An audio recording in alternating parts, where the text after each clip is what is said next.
My parents told me my cat ran away, so did it? I know you're still out there, sweetie.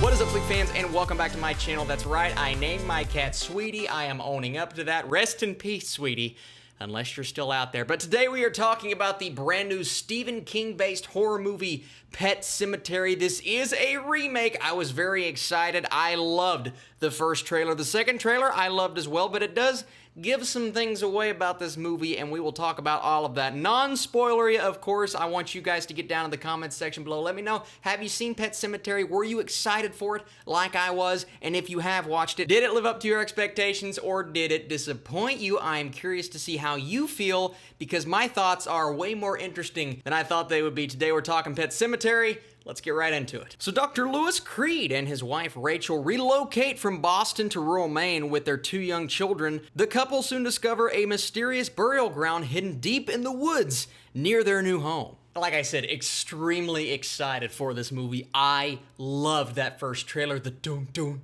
doom, doom.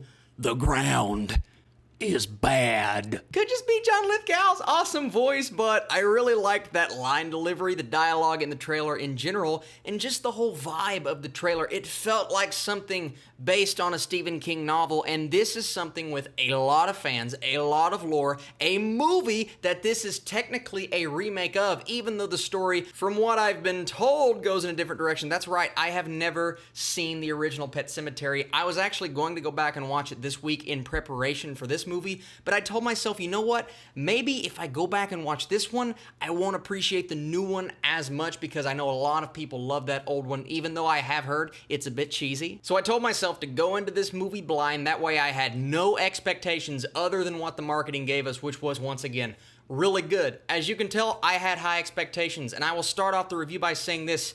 This movie did not live up to my expectations. I was actually very disappointed. And before you click away and say, well, I hate this guy because he didn't like the movie, just hear me out. I'm going to give you guys some thoughts on why I didn't think this movie lived up. It felt honestly like a very conventional and cliche horror film as opposed to a story from Stephen King that gave us a really good amount of lore and a premise in this movie that even after seeing it, I find super interesting. The idea that you can bring these creatures, animals, maybe other things back from the dead, it's also out there, and the entire vibe from that story is fantastic. So I wanted that to deliver, and the fact that the story was the biggest letdown for me with a premise and lore like that is very disappointing, and it honestly all starts with the directing. Our directors here are Kevin Kolsch and Dennis Widmeyer. They have tackled horror in the past. The movies that they have tackled haven't been the best, but I was confident in their abilities, especially with this story that they were going to tell. I just don't think they handled the actors, the set pieces, the way the movie comes together. It wasn't well crafted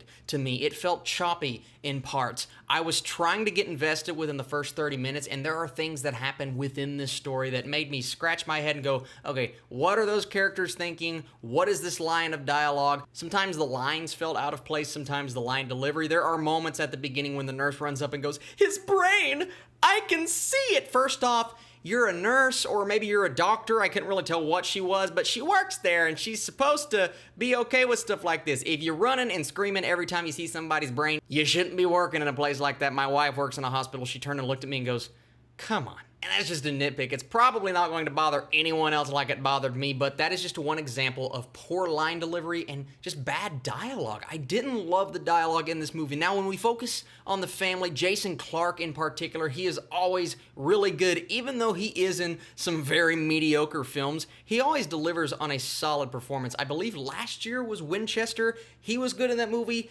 I didn't like that movie. Same deal here. I didn't love Pet Sematary. I don't think it's bad, and I'll get into some positives here in a bit, but I do think Jason Clarke gave a really good performance. Someone else who gave a good performance in a certain regard, there was one element of her performance that I didn't love, but overall, especially towards the end of the film, Jette Lawrence is her name, the young girl, and she is very good, especially what happens at the end and how she handles that character. She is exactly what she is intended to be. That's all I'm saying, but I really enjoyed her performance. And the little boy, I mean, he doesn't have a lot to do, but he's just so cute. Some of his line delivery is like, Daddy, and I'm like, oh man, that makes me want to have kids. And even though I wasn't loving the dialogue in the beginning because it wasn't getting me super invested into this family, I was slightly invested because I liked the actors and I liked the way that the family was acting towards each other. So I was trying to get on board with this story, even though the first 30 minutes of the movie fall kind of flat because it leans so far into these genre cliches. You know, the horror tropes of, oh, we're going to walk really slowly towards something and then boom, jump scare, and you expect things that are smarter than that to go a different route. And I thought Pet Sematary would be smarter than that. Every time you expected a jump scare, there was a jump scare. It never built tension. It never left you on edge. It always tried to deliver on a jump scare, and really, the jump scares only delivered like 10% of the time. My wife jumps at everything. Scary movie, action movie, animated movie. If it tries to make you jump, she will jump. And even some of these jump scares, as they got me in the trailer and I expected them to get me in the movie, they just didn't hit. And then you get into the character decisions, and it's bad enough in the first 30 minutes, but then characters start doing things, and you're sitting back in your chair going, what?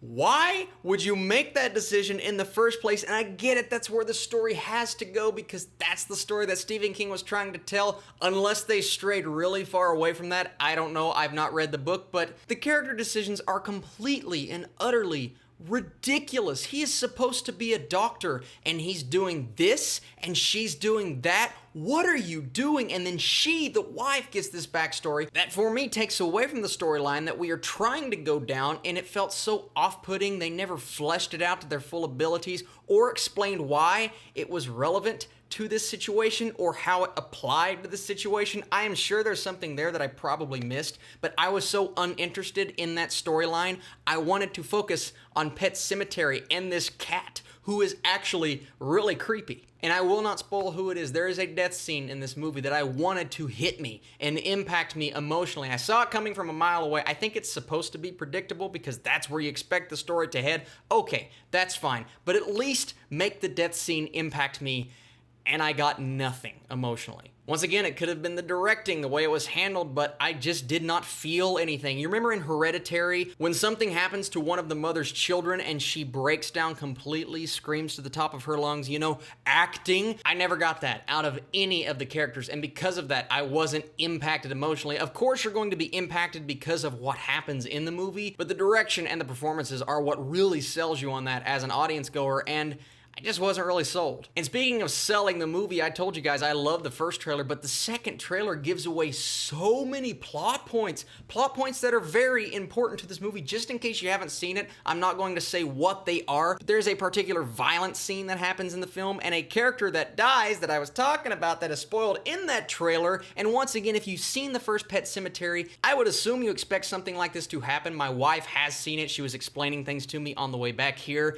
but still, leave things like that out of the trailer. And I know it sounds like I'm crapping on this movie. It wasn't all bad. I don't think the film is terrible. There are good elements. I think the look of it is good. At times, the cinematography impressed me. The score really does a good job of engrossing you, and when they actually go to the Pet Sematary or beyond the Pet Sematary, I loved those scenes because it felt like Stephen King. It felt kind of out there when I had been watching this conventional horror movie that I have seen before, and then they go beyond the Pet Sematary and you're just like, I want more of this. The way that it looked, the way that it felt. John Lithgow, as he was explaining things to Jason Clarke, I'm like, see, this is what I love. This is what I love about Stephen King, as he brings crazy Stephen King goodness. And once again, really enjoyed the cat. I thought the cat was a nice element, but the entire story, the entire movie overall for me was very disappointing. First off, I want to know what you guys think. Get in the comments section down below and let me know, was Pet Sematary disappointing to you, or did you actually enjoy the film? Clearly people are liking it. Just go look at the Rotten Tomatoes score, but I for one